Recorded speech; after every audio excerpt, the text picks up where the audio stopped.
Assalamualaikum warahmatullahi wabarakatuh.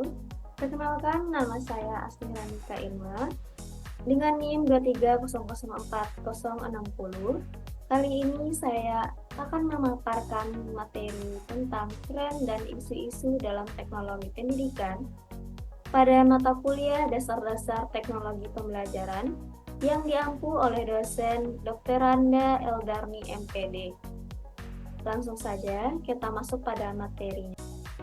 Yang pertama adalah definisi. Revolusi Industri 4.0 yang disebut era digital dan virtual memicu lahirnya inovasi dalam pembelajaran, sekaligus juga muncul berbagai tren dan isu dalam lingkup teknologi pendidikan. Dahulu, kita hanya bisa belajar ketika ada pertemuan secara tatap muka atau langsung. Tapi sekarang, kegiatan tersebut tidak harus dilakukan karena adanya bantuan dari perkembangan teknologi. Banyak bentuk sistem pembelajaran baru yang bisa kita rasakan dari implementasi perkembangan teknologi saat ini.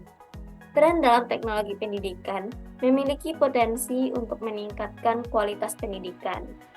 Isu-isu dalam teknologi pendidikan harus dipertimbangkan dengan cermat agar teknologi pendidikan dapat dimanfaatkan secara efektif dan bertanggung jawab. Dengan pemahaman yang baik tentang tren dan isu-isu tersebut, pendidik dapat memanfaatkan teknologi pendidikan untuk meningkatkan kualitas pendidikan bagi semua siswa. Pada kesempatan kali ini, kita bakal membahas dua topik besar, yaitu tren dalam teknologi pendidikan. Yang kedua adalah isu-isu dalam teknologi pendidikan. Kita masuk pada topik yang pertama adalah tren dalam teknologi pendidikan. Tren teknologi pendidikan yang terus berkembang membawa dampak besar dalam ruang kelas, membuka pintu menuju pembelajaran yang lebih interaktif, personal, dan efektif. Beberapa tren teknologi pendidikan yang sedang mendominasi dan merevolusi dunia pendidikan, di antaranya adalah yang pertama ada gamification. Metode pembelajaran gamification menerapkan mekanisme pembelajaran dengan menggabungkan permainan dan teknologi dalam aktivitas sehari-hari untuk meningkatkan keterlibatan siswa. Yang kedua, pemanfaatan artificial intelligence dalam pembelajaran. Kehadiran AI ini mempermudah proses pembelajaran dan memberikan pengalaman yang baru dalam pembelajaran siswa. Yang ketiga, social media learning. Di sosial media, pelaku pendidikan dan siswa dapat berbagi mengenai bahan pembelajaran, pendapat, proyek, kolaborasi, dan menghasilkan pengalaman belajar yang interaktif. Yang keempat, pembelajaran dengan VR dan AR. Pengenalan teknologi virtual reality dalam sistem pendidikan membuat pengalaman belajar di kelas yang lebih menarik daripada metode pembelajaran yang tradisional. Yang kelima, pembelajaran online. Pembelajaran online ini semakin meningkatnya peminat karena para siswa dapat menghemat biaya, waktu, pembelajaran yang fleksibel, materi yang lebih sesuai minat, dan juga pengalaman belajar yang lebih menyenangkan. Yang keenam, inovatif dan kolaboratif. Pendekatan tren inovatif pembelajaran kolaboratif ini akan membantu siswa untuk bisa membangun keterampilan interpersonal atau kemampuan bersosialisasi mereka. Yang ke-10 ada adaptive learning. Keberhasilan pembelajaran adaptif masa depan tidak hanya dalam desain teknologi, tetapi dalam desain konten yang dimodifikasi menjadi objek pembelajaran agar dapat dikonsumsi berdasarkan apa yang dibutuhkan pembelajar. Yang ke-11, multimodal learning. Memperluas pengalaman belajar sebelum dan sesudah pembelajaran membutuhkan banyak sentuhan di sepanjang pengalaman belajar, dan teknologi mengubah cara konten diakses dan dikonsumsi. 12. Brush Training Combined Drawing for Sourcing Engagement. Keterlibatan BROS memberikan opsi inovatif kepada desainer, pelatihan, dan secara substansi mengurangi risiko proses transfer kompetensi yang tidak menguntungkan. 13. Shifting to a culture of coaching. Mentoring tidak hanya mengembangkan orang-orang yang mengikuti jejak kita, tetapi juga cara luar biasa untuk mengembangkan bakat kepemimpinan dan bekerja sebanyak yang seharusnya kita lakukan. 14. Smaller class size.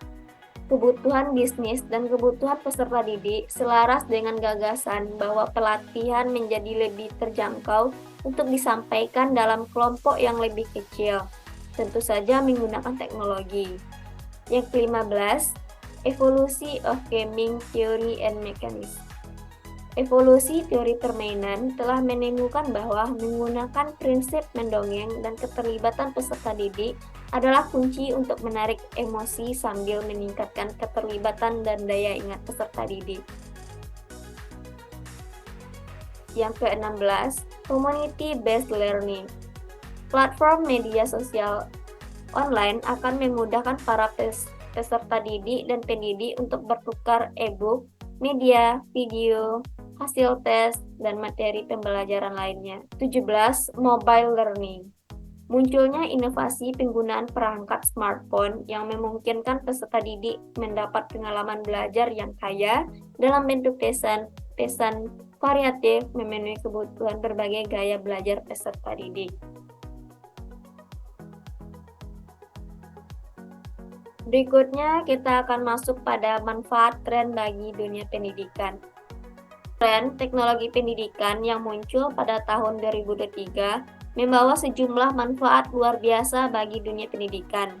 Revolusi digital telah merambah ke ruang kelas, membuka peluang baru untuk pembelajaran yang lebih dinamis, personal, dan efektif. Pada kali ini, kita akan mengungkapkan manfaat melimpah dari munculnya tren teknologi pendidikan pada tahun ini. Yang pertama, aksesibilitas global ke pendidikan. Dengan pembelajaran berbasis online dan jarak jauh, siswa dari seluruh dunia dapat mengakses konten pendidikan berkualitas tanpa terbatas oleh jarak, geografis, atau keterbatasan fisik.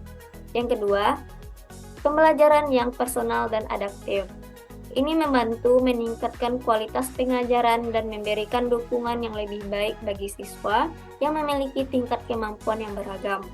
Yang ketiga, pengembangan keterampilan digital.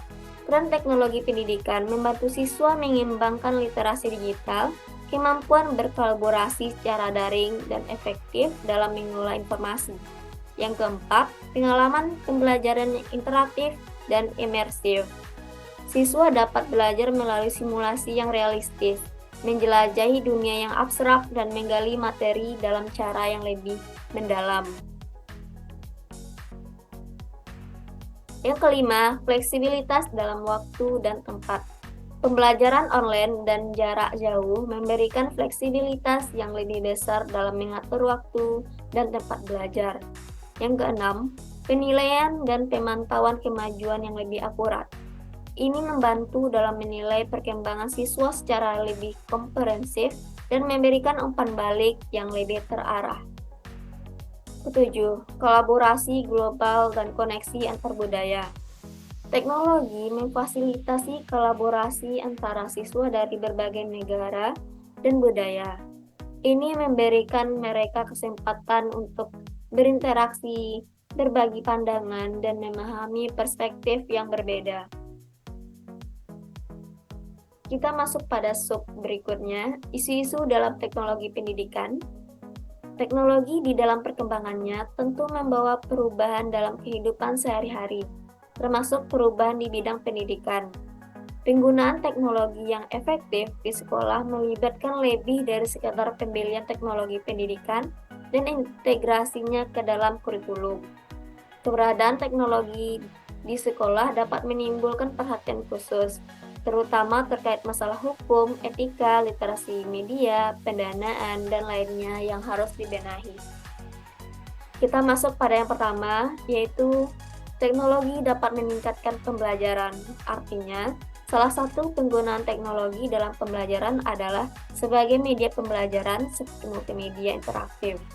Namun, di sisi lain, bila penggunaan teknologi tidak sesuai dengan yang dibutuhkan dalam pembelajaran atau tidak adanya kontrol guru dalam penggunaan teknologi selama pelajaran, maka teknologi tersebut dapat menjadi bumerang. Yang kedua, teknologi dapat membuat pendidikan menjadi lebih baik. Seperti yang dikemukakan sebelumnya, bila teknologi dapat meningkatkan pembelajaran, maka teknologi juga akan membuat pendidikan lebih baik. Namun, teknologi seperti komputer juga membuat kesenjangan sosial semakin tampak.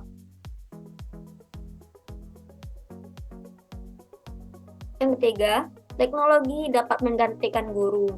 Dengan adanya teknologi digital, pembelajaran dapat dilakukan di mana saja, kapan saja, pada usia berapa saja. Pendapat inilah yang menguatkan pernyataan teknologi dapat menggantikan guru. Namun, tidak semua informasi yang disajikan di internet dapat menggantikan pengalaman belajar peserta didik bersama guru. Yang keempat, teknologi dapat menggantikan sekolah. Dalam pembelajaran jarak jauh ini, tidak mengharuskan peserta didik duduk di dalam kelas reguler. Namun, di sisi lain, pembelajaran jarak jauh ini dapat menyebabkan peserta didik menjadi lebih individualis. Yang kelima adalah masalah etika. Masalah etika seringkali berkaitan dengan apakah sekolah memberi siswa akses yang sama ke teknologi. Masalah kesetarataan gender muncul ketika anak perempuan diperlakukan berbeda dengan anak laki-laki dalam hal penggunaan dan dorongan untuk menggunakan teknologi. Yang keenam, kesenjangan digital juga melampaui sekolah. Anak-anak yang lebih beruntung secara ekonomi biasanya memiliki akses ke sumber informasi melalui koneksi internet dan komputer di rumah. Mereka yang lebih kurang beruntung harus bergantung pada sumber daya sekolah dan perpustakaan umum yang terbatas. 7. Kesenjangan digital. Kesenjangan digital adalah pembagian yang ada antara kaya informasi dan yang miskin informasi. Ketidakadilan digital dapat terjadi di sepanjang garis ras ekonomi, prestasi akademik, atau kelas berprestasi rendah versus kelas berprestasi tinggi, dan geografis atau pedesaan, perkantoran, dan pinggiran kota. 8. Literasi media. Literasi media adalah kemampuan untuk mengakses, mengevaluasi, dan menghasilkan informasi. Cara-cara baru menggunakan berbagai bentuk media yang tersedia untuk mereka, seperti cetak, video, audio, digital. Internet menyediakan akses ke sejumlah besar informasi, yang sebagian besar tidak akurat atau mewakili pandangan yang bias. 9. Pendanaan yang memadai. Hambatan ini sebagian berasal dari dukungan finansial yang lemah atau tidak konsisten untuk teknologi. Agar teknologi dapat mencapai potensinya, dana diperlukan untuk menyediakan pelatihan yang memadai bagi para guru untuk menjaga peralatan diperbaiki dan mutakhir dan lain-lain sebagainya. 10. Masalah hukum. Artinya, teknologi juga menimbulkan masalah hukum yang penting terkait hak cipta dan privasi. Teknologi memungkinkan penggandaan berbagai jenis media dengan mudah. Masuk pada sub yang terakhir, yaitu solusi atas permasalahan atau isu perkembangan teknologi pendidikan di Indonesia. Solusi untuk mengatasi kendala-kendala dalam isu-isu tersebut, diperlukan langkah-langkah penyelesaian yang sekaligus berfungsi sebagai prasyarat keberhasilan penerapan teknologi pendidikan dalam pembelajaran. Langkah-langkahnya diantaranya yang pertama, guru dan siswa harus memiliki akses terhadap teknologi digital dan internet dalam kelas, sekolah, dan lembaga pendidikan. Ini berarti sekolah harus memiliki sarana dan prasarana yang memadai yang berkaitan dengan teknologi informasi dan komunikasi. Yang kedua, harus tersedia materi yang berkualitas, bermakna, dan dukungan kultural bagi guru dan siswa. Materi-materi ini dapat berupa materi pembelajaran interaktif yang berbentuk komputer atau laptop seperti CD, DVD, dan infokus dalam pembelajaran interaktif. Yang ketiga, guru harus memiliki pengetahuan dan keterampilan dalam menggunakan alat-alat dan sumber-sumber digital dalam kegiatan belajar pengajar agar tercapai standar kriteria ketuntasan minimal atau KKM. Yang keempat, harus tersedianya anggaran atau dana yang cukup untuk mengadakan, mengembangkan, dan merawat sarana prasarana teknologi informasi dan komunikasi tersebut. Yang kelima, adanya kemauan dan dukungan dari semua pihak. Dalam hal ini, kepala sekolah, guru, peserta didik untuk menerapkan pembelajaran dengan dukungan teknologi komunikasi dan informasi tersebut. Kita masuk pada yang terakhir, kesimpulan. Teknologi pendidikan telah menjadi bagian integral dari pendidikan modern. Tren dan isu-isu dalam teknologi pendidikan terus berkembang dan penting bagi para pendidik untuk memahami tren dan isu-isu tersebut. Tren dalam teknologi pendidikan memiliki potensi untuk meningkatkan kualitas pendidikan. Isu-isu dalam teknologi pendidikan harus dipertimbangkan dengan cermat agar teknologi pendidikan dapat dimanfaatkan secara efektif dan bertanggung jawab. Pendidik harus siap untuk menghadapi tantangan dan peluang yang dibawa oleh tren dan isu-isu dalam teknologi pendidikan. Dengan pemahaman yang baik tentang tren dan isu-isu tersebut, pendidik dapat memanfaatkan teknologi pendidikan untuk meningkatkan kualitas pendidikan bagi semua siswa. Baiklah, itulah materi yang saya paparkan. Terlebih dan terkurang saya mohon maaf. Wassalamualaikum warahmatullahi wabarakatuh.